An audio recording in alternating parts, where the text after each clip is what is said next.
Welcome, everybody, to episode 1 of the Reinsurance podcast in association with Supercede.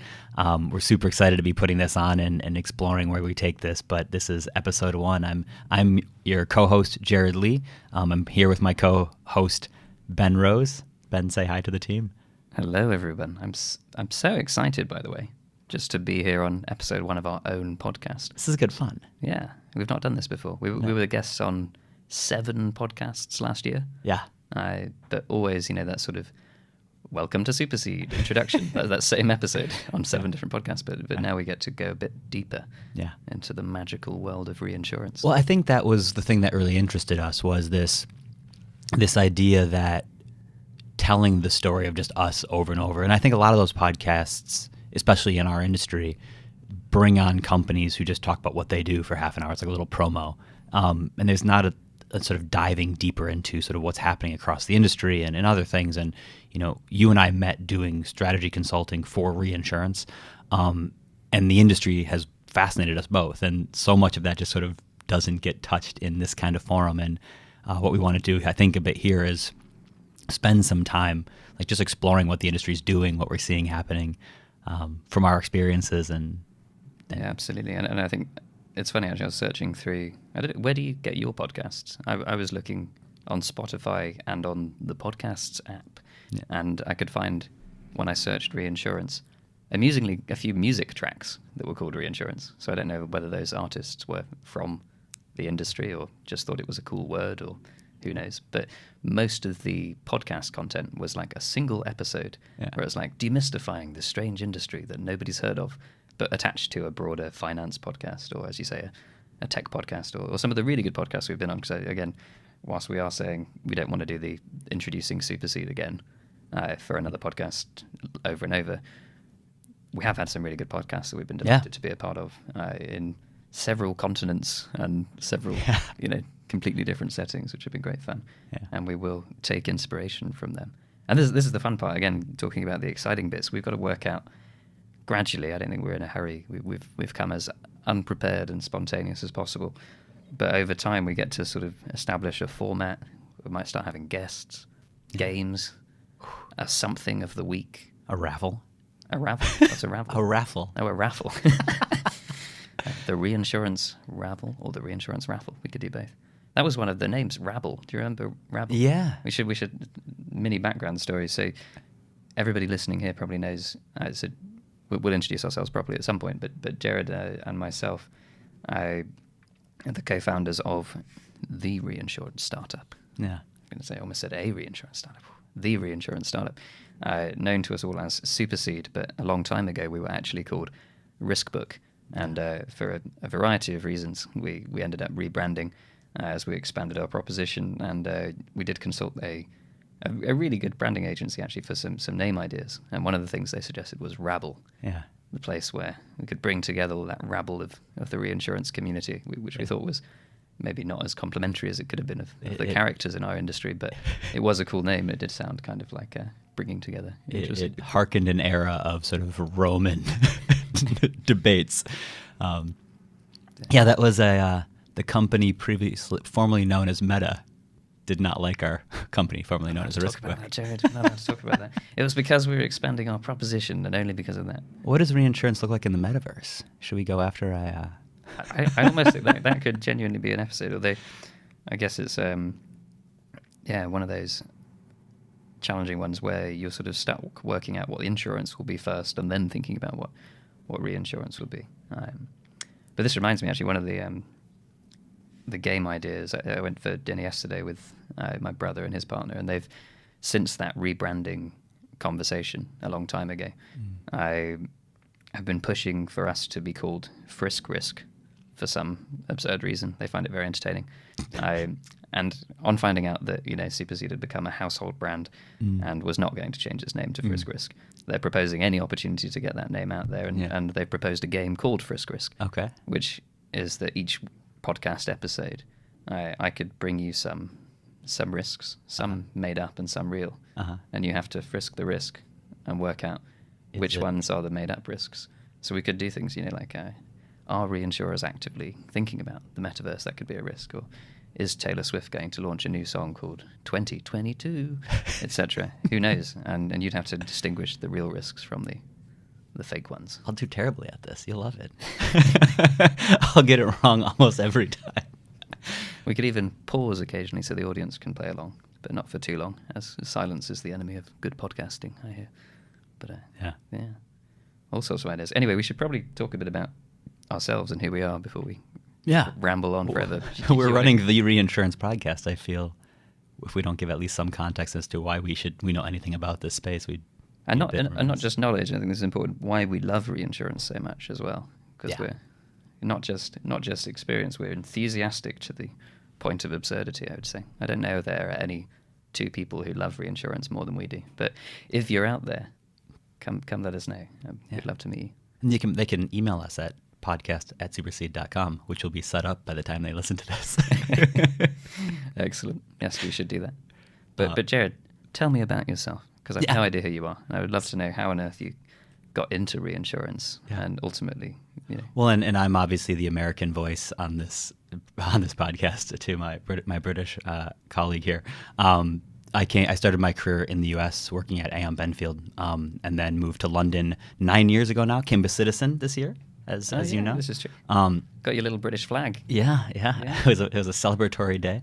But I came here to do Japanese treaty business. So I did that for a number of years, and then you and I met doing strategy consulting for reinsurance, kind of diving into the weeds and the nuance of the industry, which I think is really what got us both deeply fascinated, not just in a single product, but like the industry much, much more broadly. And then from there, sort of started talking about where we saw this industry going, and eventually us quitting our, as we called them, our real jobs, and founding Riskbook at the time, and now Supercede. Which is a long time ago now, isn't it? It's scary. It's like coming up 3 years now. Yeah. And you took the very traditional route of classical music right into reinsurance, which is... I mean, is that not how everybody gets here? I've been working under the false assumption that everybody was going in that route. No, it's good fun. I do get the classic, music's loosely related to maths in some way, and maths is loosely related to insurance and reinsurance. So very loosely. Maybe that's how he got in. But no, indeed, I did study music a long time ago. And then felt a bit self-conscious about it, so did a law night school for fun whilst I was doing my CII qualifications, which was hilarious. Especially as they wouldn't let me have any credits for the overlap. Yeah. So I sort of just did all of the law modules twice at the same time, which was quite entertaining. So secret lawyer, that'll be the next podcast as well. The secret reinsurance barrister. That's a reference to another very niche law podcast. But anyway, for those of you that got it, well done. So on my side, I joined the industry because Lloyd's of London had a very respectably open attitude towards diverse people. They believed in this idea of the Medici effect, that if you bring together people from all sorts of backgrounds, they'll come up with all sorts of exciting innovations. And so along with a bunch of people who had come from all sorts of odd backgrounds, I joined their internship program and then their grad scheme, and went all over the corporation, all over the market. Eventually joined a syndicate and underwrote property catastrophe risks, North American stuff mainly, which was very formative, going through my first 1-1, experiencing... in some aspects, the really good stuff, working with clients and actually, thinking and observing and analysing their risks in great detail. But on the other hand, also being a human photocopier, which was one of the motivations that would later lead to us doing what we're doing now. But then, as you mentioned earlier on, of course, the really exciting bit that I think we both loved was the reinsurance strategy consulting, where we got to sit down with the leadership of all these massive reinsurers and go like, okay, so you want to take over Europe. Which country do you start with? Or you've got a massive cost problem. What are we going to do about that? And so on, and really getting into the heart of how these big reinsurers think about their business. So I think we still have reunions with our old team on a quite regular basis of what was, we believe at the time, the only exclusively reinsurance strategy consultancy that ever there was. Good times. It was the good times. But not as good as now. No. Well, I think. Tell us about what we're doing now, Jerad. Well, before we dive right into that, because I want to keep the audience, in intense anticipation. I think you and I both touched a little bit in our beginning of our careers on what the industry was trying to innovate. Some of the stuff you were doing at Lloyd's around looking at the index and looking at sort of like what the future of Lloyd's might look like, to then go into, well, here's a real job in the business doing underwriting, and here's a monster stack of papers that you have to like de-staple and photocopy and then re-staple. And then I too, when I was at Aon, I had a bunch of work around sort of placements and technology and things we were doing within that firm a decade ago that was really interesting, to then go into the business itself and see a lot of it was much more traditionally done. We had a ton of tools that we'd built out and were using, but the activity of doing much of that work was still very much email driven and managing stuff on spreadsheets and all the pain points that everyone sort of talks about quite a lot in the industry. And that was sort of what always piqued our interest was what might it actually look like as it becomes much, much more innovative. And the digitization and the evolving space of our industry was what sort of drew us to launch Supercede. And I think to add to that, this really important angle that we learned the natural way really was how do you do that in an industry where relationships are so important, and also almost wanting to protect the things we really loved about the industry, having been there. So I for my sins used to facilitate one of the big relationships between. A couple of the big relationships between a very large broker and a couple of very large reinsurers, and getting these guys together to innovate and think about how they were going to work together in future years, how they were going to manage an upcoming renewal season, specific contracts, all sorts of things like that. And you see the people element being so critical there. You see all the expertise and all that knowledge and experience really coming to the fore. And you look at this wave of automation and AI and all these digital tools coming in, and you think, really, do we want to go all in right away? Yeah. How are we going to balance the two? The robotic underwriter or the cyber broker. That's misleading, isn't it? Not a broker that brokers cyber policies, or perhaps a broker that brokers cyber policies, but a broker that is also a machine. And not a machine because they go to the gym a lot. It's very confusing. We're going to have to do a terminology session. Another suggestion actually for the podcast is that we have a dictionary corner or something. So every time we say a complex word, because of course we don't know who our audience is at this point. We hope that reinsurance enthusiasts will listen, but possibly some reinsurance, I was going to say newbieasts, which is a new word that I made up for newbies who will eventually become enthusiasts. They might want us to explain to them what are the basics of reinsurance and what are all these strange words we keep saying. Well, and we've got our producer, Cordy, so he can splice in bells and... Yeah, hi, Cordy. Hi, Cordy. Like a little bell that would be like, what that term is this, right? It's introducing this term you may never heard of, if not from the space. Yeah, top and drop is not a dance move. You'll find lots of fun things like that as we go, I'm sure. Yeah, for sure. We got massively sidetracked. Where are we going with that? Well, we were eventually aiming towards talking about Supercede, but again, I don't want this to be salesy. I want this to be interesting and fun and about reinsurance. So Supercede is brilliant, as I'm sure you'll all agree and come to learn. So for now, let's talk about reinsurance, and eventually we'll talk about Supercede. Well, you mentioned the sort of, when we were doing the job, and the sort of importance of relationships and the sort of look at what technology might do and the role it might play. But we're recording this episode in early 2022, so just finished our 1/1 season, which was a really interesting one for the industry. But the feedback that we've been hearing from cedents and from brokers is the relationships they have with their partners is what got deals over the line, right? It was a willingness to collaborate and recognize the bigger relationship that those individuals have and those firms have. And I think all the conversation around if we just automate and digitize and remove all these different parts of the chain, in theory seem right, but when you actually look at how the industry actually works and when the market hardens and when the industry begins to shift, what actually allows the deals to go through, and it's still relationship centric.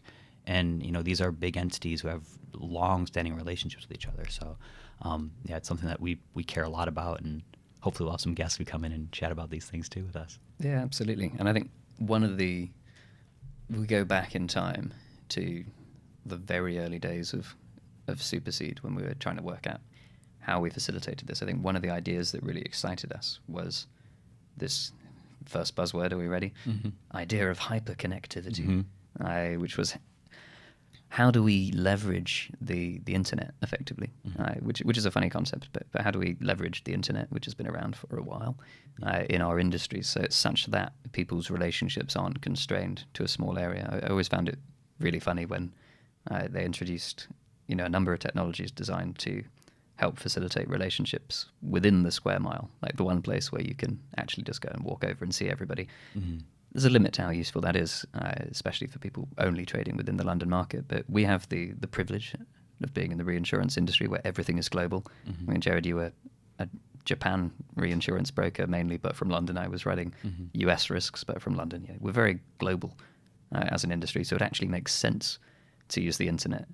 And it doesn't make sense to limit your relationships to what you can find in Leadenhall Market or what you can bump into on Lime Street. Yeah. So one of the really exciting ideas for us was how do you create the infrastructure effectively to bring together all these people who are doing really exciting things in all the different parts of the world where reinsurance is a known term.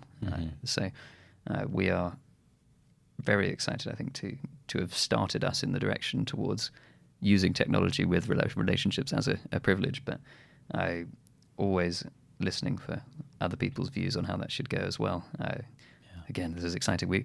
You may have seen, those who are following very closely, we launched a white paper recently where we bring together industry experts to talk about different themes, and we're currently debating our next topic for our next white paper. And some of this future of reinsurance relationships piece is probably going to come within that, but wait and see. Don't want to spoil the surprise.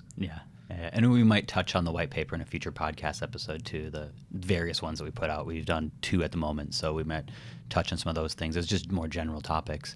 But I think where we like to see ourselves from a technology space is enabling people to do like the work that they care about and removing friction from the work that's quite tedious. I think, our industry, if you can remove the sort of friction points of like double entering data and managing everything in really tedious processes, I think our industry is profoundly good at taking really, really bright people and then just overwhelming them with some menial tasks and then giving them like 10% of their time to do like really interesting work.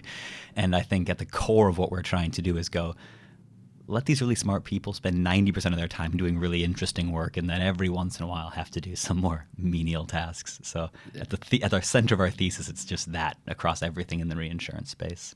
Yeah, so true. I mean, let me ask you a question, Joe, just to sort of revisit a topic that, I suspect it has something to do with that 10% more than the 90%, but why do you love reinsurance so much? What is it about reinsurance that's special that makes you have this, what's the word? Unrequited? I was going to say unrequited, that's not what I mean. Unconditional, that's the word I was after. You love reinsurance. On the other hand, a fickle friend indeed. No, what's the source of your unconditional love for reinsurance? I think it stems from how sort of behind the scenes it is, and when you dive into it, how complex and nuanced it is. It's you and I and most people in this space have had that sort of conversation at a party or at the bar where it's like, wait, so what is reinsurance exactly? You sort of break down the fundamentals. Have you ever had anybody actually ask that? Normally you have to say, would you like to know about reinsurance? And then start telling them before they say no thanks. If they say, like, what do you do? And you're like, well, I work in reinsurance. The next question being like, what is that? And then you sort of go into the basics of kind of... And then the eyes glaze. Right. It was really funny. I was at dinner last summer, and the table across from us or adjacent to us, I heard this. So I'm sitting there with my partner having whatever, and all of a sudden I hear the guy across the table adjacent to us go, well, so what reinsurance is? And I was like, this guy gets it. He's having that sort of first date conversation where he's explaining a bit of the basic concept. How did you rate his way of explaining? I couldn't hear well enough. I wanted to like scoot my chair over and see how he was doing. Because there's lots of ways of explaining it, aren't there? And then sometimes it falls to analogies, which is always quite fun. Yeah. Or example-led. But I think the reason I really enjoy it and the reason I'm so fascinated with the space more generally is it has this guard the guardians kind of position in the industry where it protects the insurance companies all around the world and the insurance companies building the infrastructure to protect people. But the way by which the industry has done that and the way it's evolved over time, you've seen this progression where it was very basic early on, just sort of simple quota sharing, proportional sharing of deal flow and things, to building much more sophisticated products, bringing in new sources of capital. Like the end objective is the same. We talk a lot in our business about working from first principles. I think reinsurance does a fabulous job of that, where you have a really complex global insurance company with writing all manner of business, and all they're trying to do is better protect their capital balance sheet, better protect their clients, and reinsurance sort of sits there going with an entirely agnostic position for how they do that, but a real willingness to be creative around helping those insurance companies deliver on that promise. So it's that sort of underlying position that I think makes me fascinated by it. And with the artists in our world, taking these strange commissions, problem solving, nothing cookie cutter. It's exciting. What about you? You when you joined when you first took your underwriting job, what point were you like, this is some interesting stuff? Well, it's funny, isn't it? And there is that feeling of exclusivity as well. It's a very, reinsurance. God, it sounds complicated before you've even got started. But the bespoke nature, the element of craft, I think, is really appealing. Right? It feels like we don't sell products. In insurance, you really do sell products. As a underwriting firm, they often even have to get approved as a specific product, and even sometimes the pricing has to be approved. Whereas in reinsurance, you respond to, as you said, what the customer actually needs, and you create products and structures that are unique to that client. Meaning that everything really feels like it's a custom order in a way, which I think is always, much more exciting to have that creativity. Again, enabled by the fact that the sums in question are so large, which I must admit when I first joined the industry was also quite glamorous. I remember coming back from my first 1-1 into what was our entire weekend of Christmas holidays. I think that was you were sort of limited to around that time of year. And talking to my uncle, who had always been sort of like the business person in our family, I think, and being like, you never guess what, Uncle, we wrote. I don't call him Uncle like that, by the way. We wrote in a single day, like £50,000 worth of business, and getting very excited as my young self by those kind of figures. But obviously, those get dwarfed quite quickly. They do, they do. Up the chain. I think the other thing that's interesting to that is this underlying element of like deal making. We talk about that. We use this sort of phrasing in our messaging a lot, but because you have all of these deals and because they're so large, you have usually a panel of underwriters. So a deal could be so big that you might have 40, 50. Some of the Japanese business that I was on, 65, 70 reinsurers on a single contract.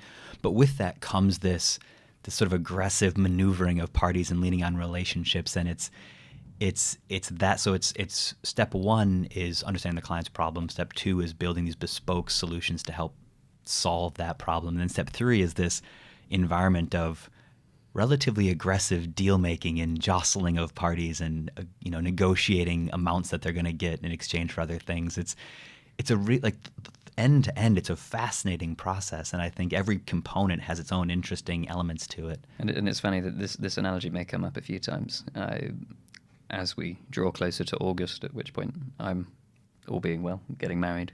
But it does feel like organising a wedding when you're trying to arrange a reinsurance contract. Like everybody needs to come and, or get invited first. You've got to choose who you're going to invite to even decide whether they can come. Then you've got to do table plans and work out who's going to get the best seat at the table and so on. And you might base it on who you feel comfortable introducing to the parents. Making sure that nobody's going to embarrass you or do something stupid. You want to, but you kind of want the fun people there as well. But, that's the ILS players. What a compliment. No, but it really does feel like it has that aspect of ceremony and excitement. You are grounding a really important relationship that is going to, be potentially lifelong, or at least, several years of attachment. And I'm aiming for more than just several years. My personal thing. But, I'm also aiming for that for you. This is a long tail contract. Yeah. Save that one for but it's funny as well because it's annual. You can look back every year and go, did that person behave well enough to get invited to next year's party? Because if they didn't, Oh, exactly. So, I'm going to just quickly draw attention to the time because we're having a wonderful time chatting away here, and it shows a lot of potential for the podcast. But we've still not told our audience what Supercede is. Yeah, because probably most of them know already as we've become increasingly ubiquitous. But for those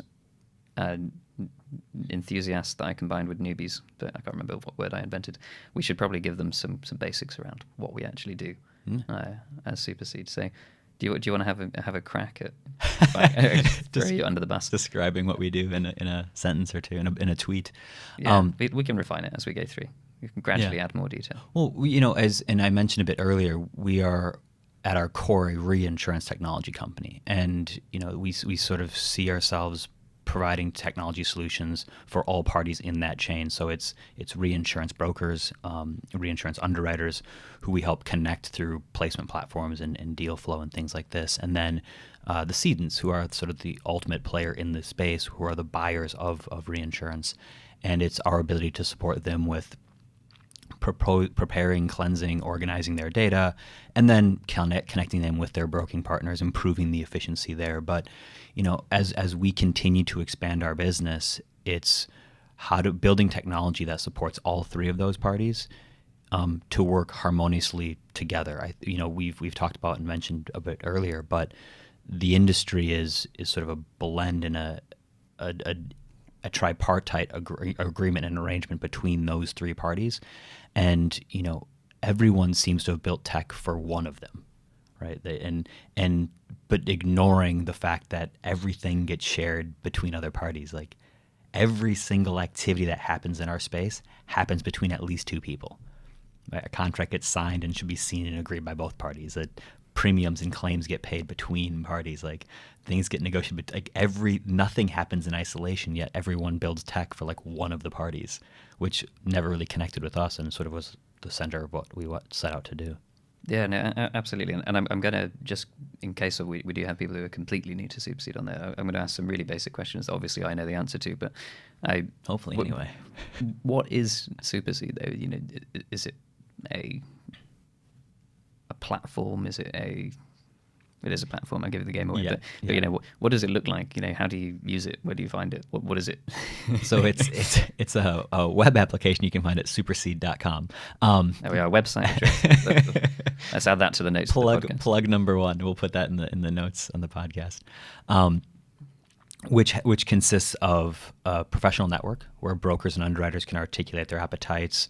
The aim there, again, we talked about relationships already, but this idea that as a reinsurer, you might want to write business in a new geography or a new class of business or line of business, supporting the ability to find counterparts who are also working in that area to connect with. That traditionally is done in conferences and the like, and we're bringing that experience digitally. There's the placement platform element, which is where deals can be traded, taking from the earliest stages of quote and bind. That's done between brokers and reinsurers.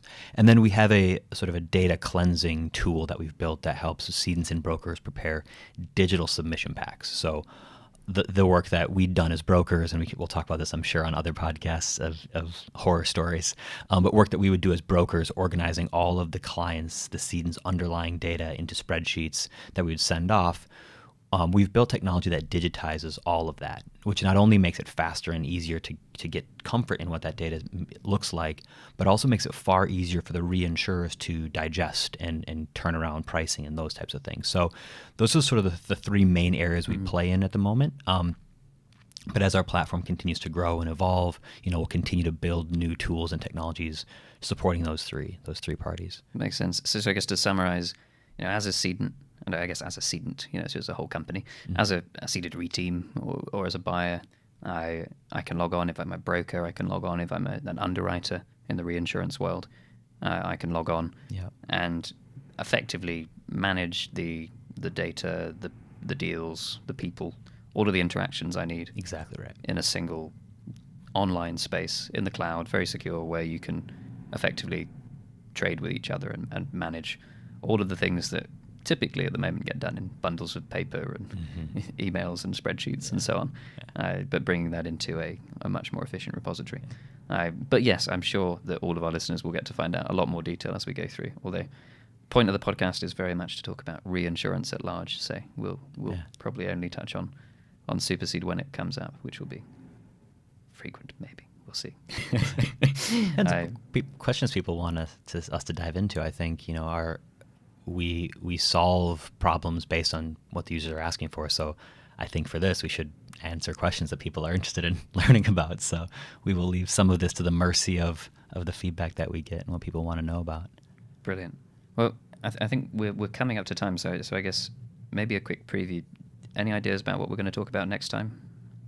Ooh, let's do one on the ecosystems. We talk about that in the white paper we put together. I think it lends itself to the future of the space. Let's dive into one of those. What about you? Thoughts? Yeah, that sounds really good. And I know another one that we might do at some point is, you talked about this data cleansing and data analytics piece as well. So one of those things we'll talk about next time, because I think we've only brushed the tip of the iceberg. Looking forward to it. A combination of analogies. But thank you, everybody who's tuned in to episode 1. We're delighted to meet you and to have you here. And please send us your emails and thoughts. Do they have to like and subscribe and do these things? Do we do all the things that we eventually encourage you to do once we've organised how the podcast will be distributed and so on? Exactly. But for now, just enjoy listening. Yeah. Perfect. Thank you, everyone.